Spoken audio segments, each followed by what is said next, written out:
नमस्कार। मैं हूं राहुल सिंह सोलंकी। 500 साल पहले साम्राज्यवादी बाबर की फौजों ने जो किया था उसे लोकतांत्रिक तरीके से भारतीयों ने अंजाम पर पहुंचा दिया। काल चक्र बदल चुका है। एक पंथ निरपेक्ष देश में, माफ कीजिएगा, एक धर्म निरपेक्ष देश में हास्यास्पद है कि धर्म के आधार पर जिस देश का विभाजन हुआ हो उसे जबरदस्ती पंथ निरपेक्ष से धर्म निरपेक्ष बनाया जाता है या बताया जाता है। खैर, समय बदल चुका है। एक समय था जब सो कॉल्ड धर्म निरपेक्ष देश में नेता अपने धर्म और अपने धार्मिक विश्वासों के बारे में सार्वजनिक तौर पर बोलने से हिचकते थे। धार्मिक आस्थाओं का प्रदर्शन करना तो बहुत दूर की बात है। आजादी के शुरुआती दिनों में सेकुलरिज्म के प्रति नेताओं की आस्था इतनी दृढ़ थी कि उस समय के प्रधानमंत्री जवाहरलाल नेहरू ने सोमनाथ मंदिर के लोकार्पण समारोह में जाने तक से इनकार कर दिया था और खुद तो नहीं ही गए। उन्हें उस समय के राष्ट्रपति राजेंद्र प्रसाद जी के उस कार्यक्रम में जाने तक से तकलीफ थी, लेकिन वो बीता हुआ वक्त तो चला है। मौजूदा प्रधानमंत्री और भाजपा शासित राज्यों के तमाम मुख्यमंत्री अपनी धार्मिक आस्था को जगजाहिर करने से कतई नहीं चूकते। प्रधानमंत्री अपने संबोधन की शुरुआत राम राम से करते हैं, गंगा नहाते हैं, गाय को चारा खिलाते हैं, रुद्राक्ष की माला पहनते हैं, तिलक लगाते हैं, यम नियम में 11 दिनों का उपवास करते हैं और करोड़ों भारतीयों के समक्ष रामलला की प्राण प्रतिष्ठा करते हैं। तो यह प्रतिष्ठा केवल रामलला की नहीं हुई, प्रतिष्ठा हुई है उस विश्वास की जो करोड़ों सनातनियों के हृदय में थी कि सत्य की जीत होगी। पुनः प्रतिष्ठा हुई करोड़ों हिंदुओं के मन के सुप्त आकांक्षाओं की। कल पूरे विश्व ने यह महसूस किया कि श्रद्धा और आस्था की लहरों की ऊंचाइयों को मापा नहीं जा सकता, क्योंकि आस्था के हवाई जहाजों का कोई भी स्टैग्नेशन पॉइंट नहीं होता।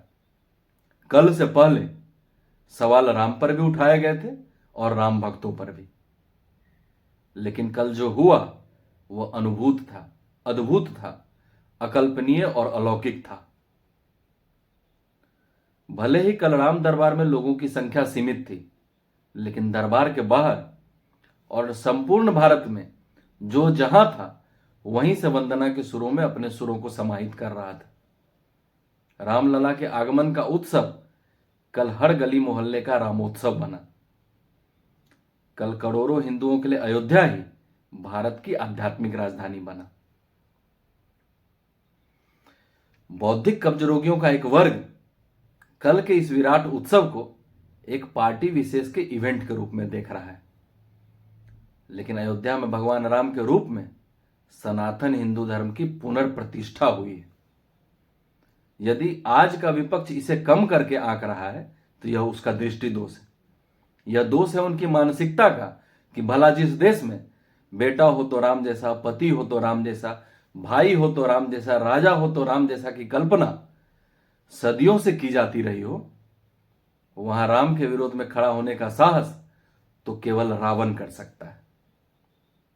विरोध करने वाले भूल गए कि हमारी संस्कृति ही हमारे भारत की ताकत है और हमारे संस्कृति के बीज मंत्र श्री राम है।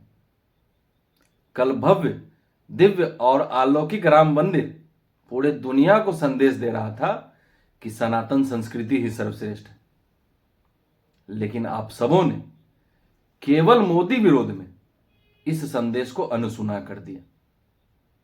आप सबों ने इस इतिहास को भुला दिया कि यह श्री राम के नाम का ही आधार था जिसने अब तक सनातन संस्कृति की रक्षा की। जब मध्यकाल में आक्रांताओं और आतताइयों का बोलबाला था, तब यह श्री राम का नाम ही था जिसने उस समय के भारतीयों को संबल प्रदान किया। अरे राम राम से लेकर जय सिया राम और जय श्री राम हम सबों के लिए अभिवादन है, जो आज के समाज में सब लोगों के बीच समामित है। अयोध्या का भव्य श्री राम मंदिर करोड़ों सनातनियों के आस्था, विश्वास और भारत के पुनर्जागरण का प्रतीक बना है। आप सभी भारतीय राजनीतिज्ञ लेकिन आप भूल गए कि भारत के अधिकांश लोग आज भी राम सीता जैसे जोड़ी की आदर्श कल्पना करते हैं। उनके जैसा पुत्र, पति, भाई, मित्र, शासक, शिष्य जैसे हर संबंध को लेकर सबसे पहले राम को ही याद करते हैं। आप भले ही अपने बौद्धिक प्रलाप में राम को राष्ट्रीय आदर्श ना माने, संविधान को तो मानते हैं। संविधान की मूल प्रति में राम दरबार का चित्र है, लेकिन यह आप लोगों की क्षुद्रता ही है जिसने आगे के संस्करणों में इसके प्रकाशन पर ही रोक लगा दी। आज जब सारा विश्व राम मंदिर की प्राण प्रतिष्ठा से जुड़े अलौकिक आयोजन को जानने और समझने का प्रयास कर रहा है, तो आप सभी अंदर ही अंदर विद्वेष और कलह पैदा करने की कोशिश कर रहे हैं। आप सबों ने प्रतिष्ठा समारोह के निमंत्रण को अस्वीकार कर दिया। आज कांग्रेस सहित तमाम विपक्षी दलों ने प्रतिष्ठा समारोह के निमंत्रण को अस्वीकार कर दिया। अरे राम ने आपको एक अवसर दिया था, आप समारोह में जाकर शामिल होकर यह कह सकते थे कि राम सबके हैं, किसी पार्टी विशेष के नहीं।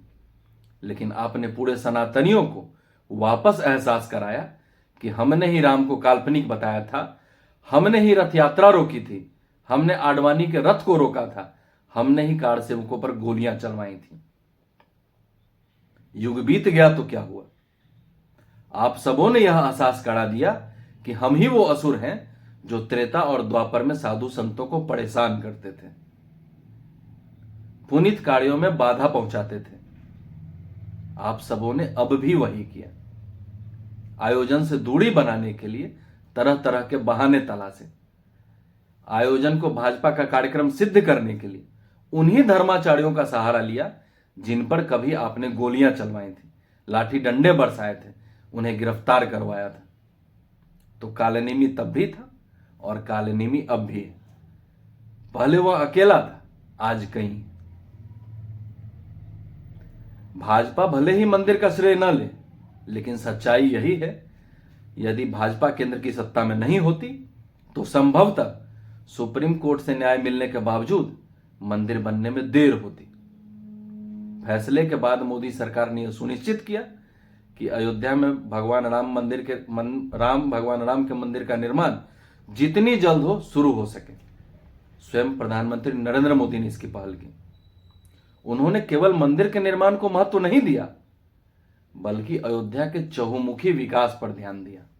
आज राम मंदिर के साथ वाल्मीकि, सबरी और निषाद राज की स्मृति में भी मंदिर बन रहा है। अयोध्या में अंतरराष्ट्रीय स्तर का हवाई अड्डा बना, रेलवे स्टेशन को भव्य बनाया गया और आज इन्हीं विकासों के कार्यों की बदौलत राम की अयोध्या अब एक वैश्विक तीर्थ स्थल बनने जा रही है। आप कितना भी छटपटा लीजिए, प्रलाप कर लीजिए, आप राम मंदिर के निर्माण का श्रेय भाजपा और नरेंद्र मोदी से नहीं ले सकते। वैसे जिन्हें राम से विरोध है वो तुष्टीकरण की राजनीति, वोट बैंक, सेकुलरिज्म और 2024 का चुनाव, यह सब तो भूल ही जाइए। यह सब माया है और माया के पीछे भागने की बजाय राम का स्मरण कीजिए, इसी में आप सबों की भलाई नीत। तो आज के लिए इजाजत दीजिए, फिर मिलते हैं अगले अंक में किसी और विषय के साथ। तब तक के लिए इजाजत दीजिए। नमस्कार।